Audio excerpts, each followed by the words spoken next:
Hello students, मैं पंकज सिंह आपको इस channel clear prelims and mains पर स्वागत करता हूं। और आज ये टॉपिक देखते हैं कि what what are hammerhead sharks. What are hammerhead. और ये दिख रहा है कि हैमर की तरह, जैसे आप हैमर कभी देखेंगे तो आपका एक गोला सा बना हुआ रहेगा और आगे में इस प्रकार से आप हैमर्स देखते हैं, तो हैमरहेड शार्क। तो ये व्हाट आर हैमरहेड शार्क्स है and why it is in the news. Scientists have recently identified a new species of hammerhead shark known as Sphaerna aleni, और इसे क्या बोला गया है, Sphaerna aleni, found in the Caribbean and south west Atlantic. तो south west Atlantic में और Caribbean सी में पाया गया, जो और कैरिबियन सी आप जान रहे हैं कि कहाँ पे, नॉर्थ अमेरिका और साउथ अमेरिका के पास है। यदि आप तो ये, और इधर आपका ये अटलांटिक ओशन है और ये आपका कैरिबियन सी है। तो ये आपका कैरिबियन सी है और ये साउथ वेस्ट अटलांटिक, और इस रीजन में आप देख सकते हैं कि ये हैमरहेड शार्क मिल रहा है, hammerhead shark. So about hammerhead sharks. Hammerhead sharks are named for their unique and distinctive head shape. इनका जो हेड शेप है उसकी वजह से इनका जो नाम पड़ा है hammerhead shark. They belong to the family of Sphyrnidae and characterized by their flattened hammer-like head referred to as cephalofoil। तो जो इनका जो हैमर हेड जैसा शेप है आगे का और थोड़ा सा फ्लैटेंड है, इसकी वजह से इनको कैटेगराइज और referred as cephalofoil।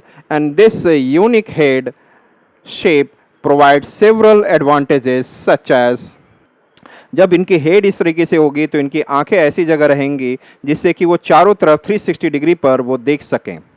360 degree vision allowing them to see their surrounding effectively. Enhanced hunting capabilities due to improved sensory perception। तो ये सेंसरी आंख जो है, वन ऑफ द सेंस है जिसके थ्रू वो देख सकते हैं। तो ये 360 डिग्री में देखकर अपने शिकार, अपने प्रे को देखकर they can be able to hunt it easily. There are nine recognized species hammerhead sharks, each varying in size। और सभी का जो स्पेसीज है ये 9 डिफरेंट हैं, सबका साइज अलग है। The great hammerhead is the largest species capable of reaching length up to 20 feet. 20 feet तक उसकी लंबाई हो जाती है। तो ग्रेट हैमरहेड एक स्पेसीज है और ये जो है वो आपका सबसे बड़ा है, लगभग इसकी लंबाई length can be up to 20 feets. इसके डिस्क्रिप्शन के बारे में देखें तो hammerhead sharks are commonly found in the tropical and temperate marine environment. मतलब है कि गर्म पानी वाले जगहों में या थोड़ा सा गर्म से थोड़ा सा माइल्ड टेम्परेट रीजन के मरीन एनवायरनमेंट, मतलब समुद्री एनवायरनमेंट में, particularly near coast line and continental shelfs. तो कोस्ट लाइन रीजन में और कॉन्टिनेंटल, जब कोस्टल एरिया जैसे ही होता है, सपोज करें कि आपका ये कोस्टल एरिया है और यहाँ पे पहाड़ है, और जैसे ही समुद्र में थोड़ा सा जाते हैं तो सबसे पहले जो आपका समुद्र की गहराई जहाँ पर 200 मीटर और 100 फैदम की गहराई होती है, वो ये कॉन्टिनेंटल शेल्फ होता है। उसके बाद आप नीचे गहराई की ओर जाएंगे तो कॉन्टिनेंटल स्लोप हो जाता है। तो ये एरिया आपका क्या है, कॉन्टिनेंटल शेल्फ। तो यहाँ पर बात की जा रही है कि ये कहाँ पर रहेंगे, तो कोस्ट लाइन में ये मैक्सिमम कहाँ पर रहते हैं, कोस्ट लाइन में, particularly near coast line and on the continental shelfs. They exhibit seasonal migration patterns, moving towards the equator during winter and heading poleward in the summer। यदि मैं ये कहूँ कि इट इज़ जनरली, ये पोलवार्ड का मतलब पोल की ओर नहीं जाते हैं, पोल के पास नहीं जाते हैं, पोल की ओर जाते हैं। तो इफ सपोज करो, if I make the suppose this is your, ये आपका ग्लोब है, and inside this globe there is North America and here it is South America. और ये ज़्यादातर कहाँ पर है, यहाँ पर इस रीजन में है। तो ये इक्वेटर और थोड़ा सा टेम्परेट रीजन, इक्वेटर के पास, और थोड़ा सा ये वाला रीजन जो आप देख रहे हैं टेम्परेट है। ये वाला रीजन आप देख सकते हैं टेम्परेट रीजन है। ये वाला टेम्परेट रीजन है जहाँ पर थोड़ा सा आपको यहाँ पर मिलेंगे, और इक्वेटोरियल रीजन, और इक्वेटोरियल रीजन जो रेड रेड दिख रहा है वो इक्वेटोरियल रीजन है, और इक्वेटोरियल और ट्रॉपिकल रीजन, और जो ग्रीन थोड़ा सा दिख रहा है टेम्परेट रीजन में। लेकिन जैसे ही विंटर आता है तो इनकी मूवमेंट इस रीजन से इक्वेटर की तरफ हो जाता है। किधर की ओर? इसी रीजन में इक्वेटर की ओर हो जाएगा। यस और नॉट? इक्वेटर की ओर हो जाएगा। मतलब कि थोड़ा सा ठंड बढ़ती है तो पानी ठंडा होता है, तो इक्वेटर के पास की पानी थोड़ी गर्म होती है तो वहाँ चले जाते हैं। और जैसे ही समर आता है तो ये ज़्यादा गर्म पानी हो जाता है। तो ये पोल वार्ड का मतलब है कि ये पोल के पास नहीं जा रहे हैं, बट यहाँ से इक्वेटर से वो थोड़ा सा पोल की ओर मूव कर जाते हैं इन द समर। समर में ये इक्वेटर से पोल की ओर मूव कर जाते हैं, इक्वेटर से बस यहाँ इस रीजन में आ जाते हैं, इस रीजन में, मतलब थोड़ा सा ठंडे हल्का सा। तो ये पोल के पास नहीं जा रहे हैं, पोल वार्ड का मतलब है थोड़ा सा इक्वेटर से दूर जा रहे हैं पोल की तरफ, लेकिन इस रीजन में ही रह जाते हैं, इस रीजन में। सो आपने ये देखा। और दूसरा एक और चीज़ है कि एल नीनो करंट भी एक ओशियन में इवेंट होता है, जो एल नीनो पैसिफिक ओशियन में होता है।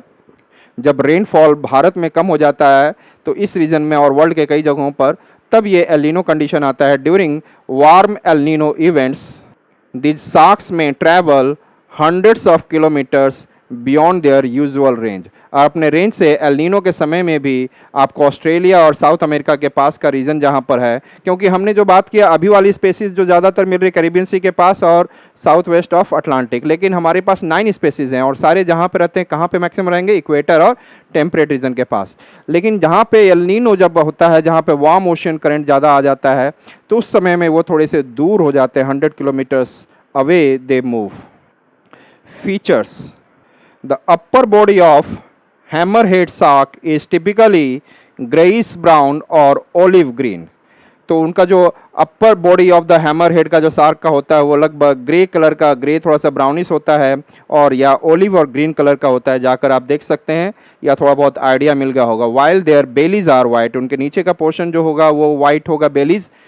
दे पोजेज शार्प ट्रायंगुलर सेराटेड टीथ, तो इनके पास जो जो दांत होता है ट्रायंगुलर, ट्रायंगल के रूप में होता है, धारदार होता है। उनकी दांतें जो आपको ट्रायंगुलर शेप में धारदार शेप होती हैं, resembling a saw edge which is effective for catching the prey. मतलब ये सीरीज ऑफ इस प्रकार से ट्रायंगुलर होता है जिससे अपने शिकार को पकड़ने के लिए आसान होता है।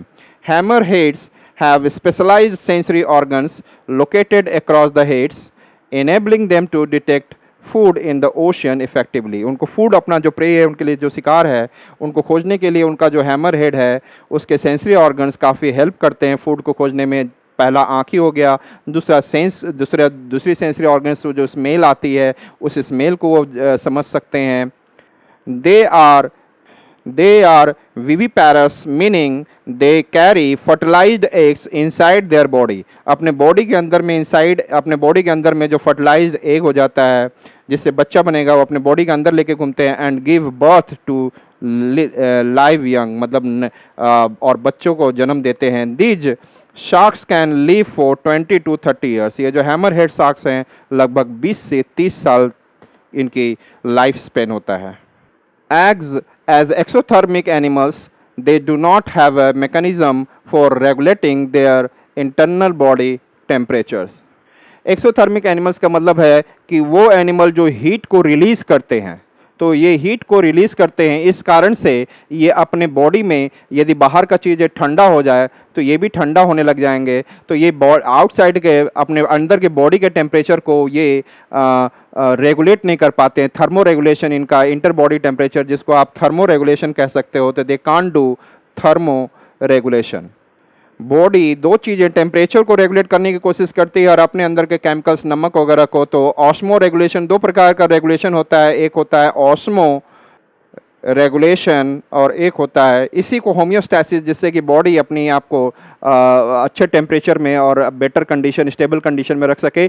लेकिन यहाँ पे देख रहे हैं कि ये जो हमारा जिस हैमर हेड शार्क है, it is not able to I said maintain their internal temperature thermoregulation. Hammer head sharks are among the most endangered shark families primarily due to the overfishing। और overfishing के वजह से ये endangered species, यदि IUCN red list को आप देखते हैं, IUCN रेड लिस्ट के अनुसार से, तो पहला आपको एक्सटिंक्ट होता है, एक्सटिंक्ट, और एक हो सकता है आपका एक्सटिंक्ट इन वाइल्ड स्टेट, इन वाइल्ड स्टेट मतलब है कि कुछ एनिमल्स जो हैं अपने जंगलों में मतलब जंगलों से गायब हो चुके हैं, किसी के पास कैप्टिव फॉर्म में रखा हुआ है, और कुछ कंप्लीटली ख़त्म हो चुके हैं। इनके बाद जो आता है 3 लेवल आता है जो कि क्रिटिकली इंडेंजर्ड, फिर आपका एंडेंजर्ड स्पेसिस, और उसके बाद ये वल्नरेबल। तो ये 3 जो होते हैं ये थ्रेटेंड स्पेसिस होते हैं, दे आर थ्रेटेंड स्पेसिस, और इनके पास ज़्यादा चांस होता है। ये critically endangered, vulnerable has critically endangered has extreme risk, इसकी मतलब हो सकता है कुछ ही समय में वो एक्सटिंक्ट हो जाए, extreme risk to become endangered. और इंडेंजर्ड जो होता है very high risk to become extinct, और वल्नरेबल के पास होता है हाई रिस्क। मतलब ये जो है इसमें हम लोग बोल सकते हैं कि यहाँ पर क्या है, एक्सट्रीम मतलब कि हो बहुत ज़्यादा चांस है एक्सटिंक्ट होने का, एक्सट्रीम। इसमें है वेरी हाई, आप बोल सकते हैं कि यस हाई है, लेकिन उससे भी ज़्यादा है कि हो सकता है एक्सट्रीम तुरंत होने वाला है यदि आप देखभाल न करें। वेरी हाई थोड़ा समय लगेगा, इनके पॉपुलेशन थोड़ी ठीक ठाक है, लेकिन ये भी बहुत हाई रिस्क पर है, वेरी हाई रिस्क पर है कि वो एक्सटिंक्ट हो जाए उनके एनिमल्स। और वल्नरेबल में आप कह सकते हो हाई। तो इस प्रकार से आप ये 3 जो देखते हैं थ्रेटेंड स्पेसीज जो कि अब होने वाले हैं आने वाले समय में एक्सटिंक्ट, और इसे जो देखा जाए तो ये जो हमारा हैमरहेड शार्क है इसे एंडेंजर्ड में रखा गया है। It is an endangered, most endangered shark families, primarily due to overfishing. All species except one Sphaerna gilbert are classified as vulnerable. और इसमें जो Sphaerna gilbert जो है, Sphaerna gilbert जो है ये vulnerable में है, थोड़ा सा vulnerable है, classified as vulnerable, endangered और critically endangered by the IUCN। तो इनके डिफरेंट जो स्पेसीज हैं इनमें क्या है, कुछ क्रिटिकली इंडेंजर्ड हैं, कुछ इंडेंजर्ड हैं और कुछ वल्नरेबल हैं।